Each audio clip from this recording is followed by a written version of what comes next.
আকাশের মাঝে আমরা গান বাজাই কি বাজাই না? আমরা এখন রাস্তাতে হাঁটতে বিভিন্ন স্পিকারের দোকান আছে, গান চলে, চলে না? আচ্ছা, বাতাসের মাঝে গান বাইসে বেড়ায় কি বেড়ায় না? এক সময় দাদা দুর্গেবলা মারফতের ব্যর্থতার মাঝে লেখা যে বাতাসের মাঝে ছবি বাইসে বেড়ায়, গান বাইসে বেড়ায়, কথা বাইসে বেড়ায়।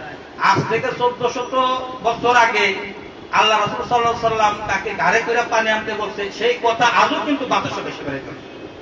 কথা ঠিক কিনা? এখন গান বাইসে বেড়ায়, এই কথাটা এক সময় অনেকে বিশ্বাস করে না। তখন বিজ্ঞান আবিষ্কার করলো রেডিও। কি আবিষ্কার করলো? রেডিও। তখন কি করলো? ইথারের মাঝে কথা বাইসা বেড়ায়, গান বাইসা বেড়ায়, সেটা রেডিও যন্ত্র ধরলো। সেটা আমরা রেডিওর মধ্যে আমরা অনেক সময় গান টান, কবিতা কবিতা, খবর টবর শুনছি কি শুনছি না। এক সময় ডিক্লার দিল কি বাতাসের মাঝে ছবি বাইসা বেড়ায়। তখন মানুষ বিশ্বাস করলো না। তখন কি আবিষ্কার হলো? টেলিভিশন। টেলিভিশন যখন আবিষ্কার হলো তখন বলতো না কথা ঠিকই আছে। টেলিভিশনের মাঝে এই যে নাচানাচি হইতাছে, কত কিছু হইতাছে, এগুলা টেলিভিশন যন্ত্র ধরতে পারে। কথা ঠিক কিনা? তাহলে আপনি মনে করেন টেলিভিশনের থেকে, রেডিওর থেকে যে আপনার ভিতরে যে একটা জিনিস আছে কলব, ওই যন্ত্রটা কি তার থেকে শক্তিশালী কম না বেশি?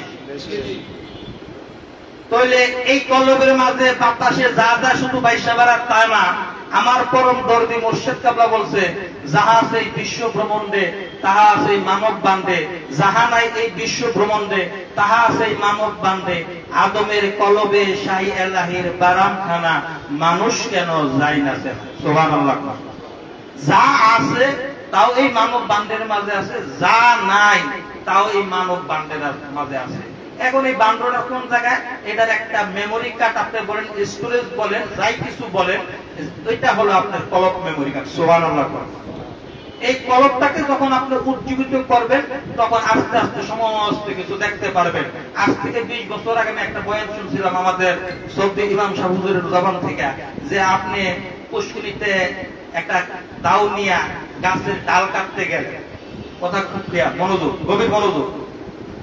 গাছ পুকুরের পার অনেক সময় গাছ থাকে না, ওই গাছের ডাল আপনি কাটতে গেলেন, হয়তো ভাইজানের মতো করে পারো না, আমি আমার মধ্যে কি দেখবি বলতাম দিতে পারে। গাছের ডাল কাটতে গেলেন, হাতের থেকে সে দাওটা ছুটে গেছে, কোনো ক্রমে ছুটে যায় পুকুরের মাঝে, পানির মাঝে পড়ে গেছে। এখন যেখানে পড়ছে সেখানে কি আপনি হাতে পাইবেন? দাও পড়ে গেছে সেখানে পাইবেন? পাইবেন না। কিছুদিন পর সেটা আপনার ওই যে পুকুর সেচলো, সেচার পরে আপনি দেখলেন যে দাওড়া মিশতেলেন, দাওড়া পড়ছিল কিনারে যাইয়া এখন পাইছেন যে মাঝখানে প্যাকেট নিচে, কয়েক আট প্যাকেট নিচে যে পাইছেন। এটা কি প্যাকেট নিচে আপনি ফলাইছেন? পড়ছিল কোথায়? পানিতে। পানিতে করে তলদশে যাইয়া এটা যে কোথায় যে মাঝখানে যাইয়া এটা কি করলো? প্যাকেট করে যা করে রয়েছে। এরপরে বিস্টেট পাইলেন। আপনারে কি করলেন? এটা ভিআইপি আইন না, পয়েন্ট পরিষ্কার কইরা আবার রান্না টান্না কি দাঁত টুট দিয়া আবার ব্যবহার করলেন। সুবহানাল্লাহ।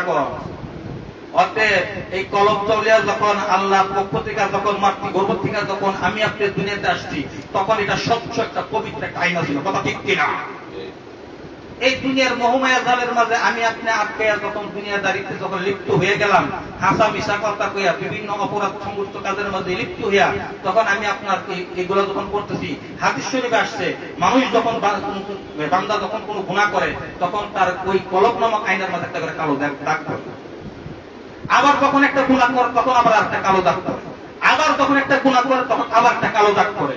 এইভাবে কালো দাগ পড়তে পড়তে পড়তে পড়তে তার ওই স্বচ্ছ যে পরিষ্কার যে আয়নাটা ছিল, সেই আয়নার মাঝে আর ময়লা দেখা যায় না।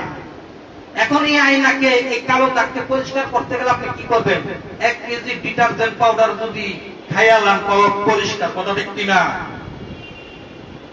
তাহলে 1 কেজি কেরাসিন, আলমের পচা সাবান কাম হইব না।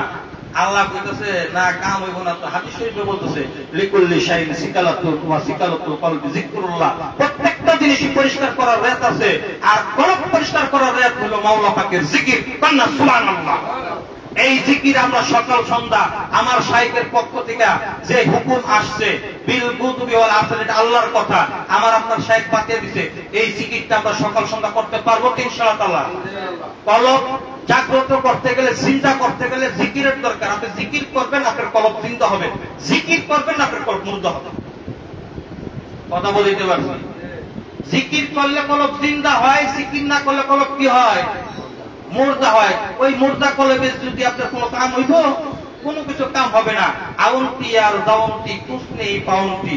এই জন্য আসেন আপনি পীরের কথা হুকুম আকাবের মাঝে থাকবেন, পীরকে মহব্বত করবেন, ভালোবাসবেন। তার কারণ আমরা আল্লাহকে দেখি নাই, যে আল্লাহ দেখতে কেমন, রাসূলকে দেখি নাই, রাসূল দেখতে কেমন। তার কারণ আজকে আল্লাহর পরিচয়, রাসূলের পরিচয় পাইছি কার মাধ্যম দিয়া? আমার আপনার দরদি মুর্শিদ কবরের মাধ্যমে। কথা ঠিক কিনা?